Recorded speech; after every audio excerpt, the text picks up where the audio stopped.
Kaunda acknowledged his defeat with a grace befitting his stature as one of Africa's most respected leaders. He congratulated his successor and said losing was part of the electoral game. This is the nature of multi-party politics. You win some and you lose some elections. Chiluba too accepted his new status with humility. You know, the whole thing is a new ball game to me, and I'm waiting for the experts to tell me, here's where you start now, and your elder brother Kaunda ends there, then I'll pick it up. Zambia's economic transformation into a free market system began toward the end of 1991 following a change of government. To tackle a serious economic crisis, the government agreed to introduce substantial economic reforms to secure much-needed loans from the World Bank and IMF. One of the greatest challenges was the privatization of the country's copper mines, Zambia's prime export earner. The government privatized many state industries and maintained positive real interest rates. Exchange controls were eliminated and free market principles endorsed. Zambia's target at this point was to reduce the size of the public sector, which at the time, after privatization, still represented 44% of total formal employment, and improve Zambia's social sector delivery systems. It is fair to say that of all the frauds that occurred in Zambia during President Chiluba's time, the privatization of ZCCM was one of the most significant.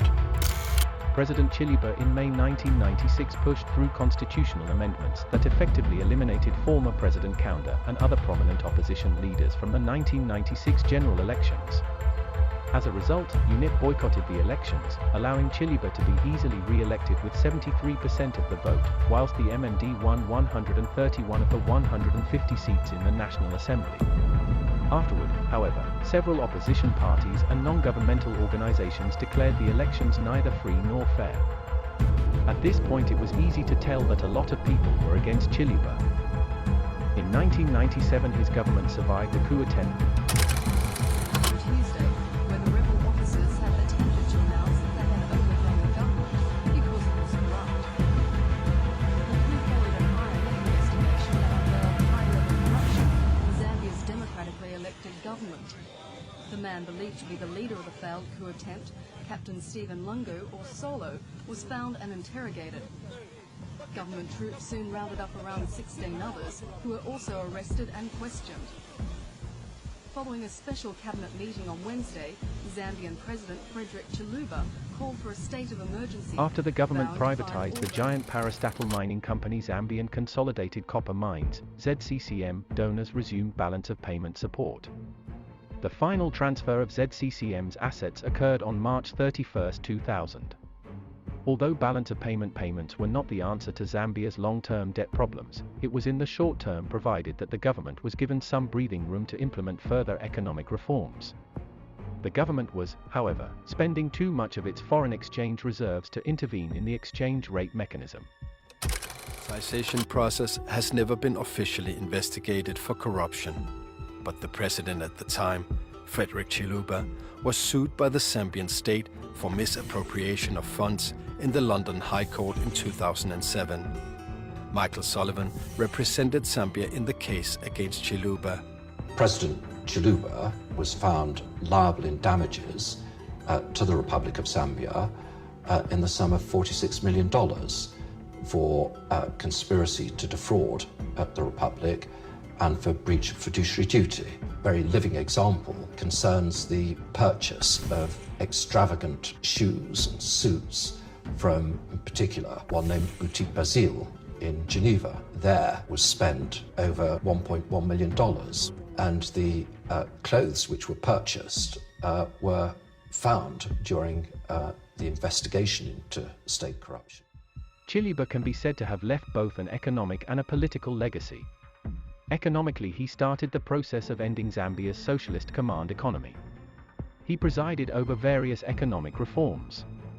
He worked closely with British Prime Minister John Major throughout the early 1990s to reduce Zambia's debt. Major and Chiluba restructured Zambia's debt to Britain, which allowed Zambia to begin paying off debts to other foreign countries without their credit being negatively affected. This was considered the most successful debt restructuring in Africa during the 1990s. Levi Mwanawasa was selected as the MMD presidential candidate for the 2001 elections.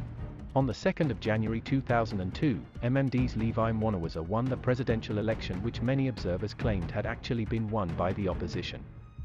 In January 2003, the Zambian government informed the International Monetary Fund and World Bank that it wished to renegotiate some of the agreed performance criteria, calling for privatization of the Zambian National Commercial Bank and the National Telephone and Electricity Utilities. After leaving office, Chiluba was a target of Mwanawasa's campaign against corruption. In February 2003, he was charged along with his former intelligence chief, Xavier Chungu, and several former ministers and senior officials, with 168 counts of theft totaling more than $40 million.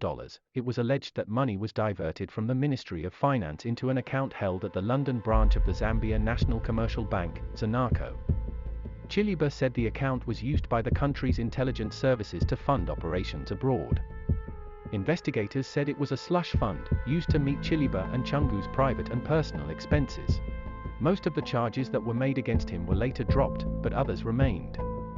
In addition, his wife Regina was arrested for receiving stolen goods. On the 4th of May 2007, he was found guilty of stealing $46 million, £23 million, in a civil case by a UK court.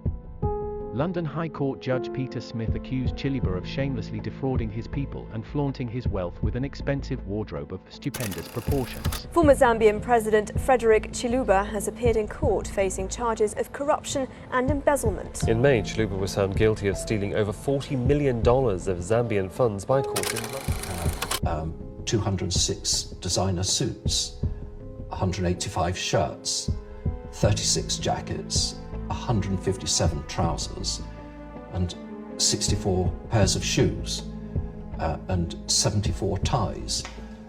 Now, all these ties were designer ties, mainly coming from Switzerland and Italy. So there you have a graphic example of the nature and extent of the corruption. On the 7th of June, the amount, which Chiluba was ordered to repay, was increased to $58 million, accounting for interest and legal costs. Several days later, Judge Smith ordered Chiluba to leave his home in Lusaka within 2 weeks because it was judged to have been bought with money stolen from the public. Mwanawasa was re-elected in the 2006 general elections with 43% of the vote, with the MMD winning 72 seats in the National Assembly. Foreign investors liked Mwanawasa, owing partly to his anti-corruption drive. During his presidency, Zambia received a lot of foreign investment. The main driver of economic growth was minerals. Mwanawasa's policies helped to lower inflation to single digits in 2006, a record the country had not seen in over 25 years, and spread some benefits to the poor. Tourists and white farmers diverted from Zimbabwe and helped the Zambian economy. The policies turned the Zambian town of Livingstone, near Victoria Falls, into a tourist hub. Zambia received a relatively large amount of aid and debt relief because of liberalization and Mwanawasa's efforts. After Mwanawasa suffered a stroke while attending an African Union summit in Egypt on the 29th of June 2008, Rupiah Banda became acting president and subsequently president. With divisions within the MMD, Banda promised to unite the party and the entire nation, and to continue implementing Mwanawasa's programs. Though, after taking office, Banda dismantled much of the anti-corruption effort put into place by his predecessor, Mwanawasa.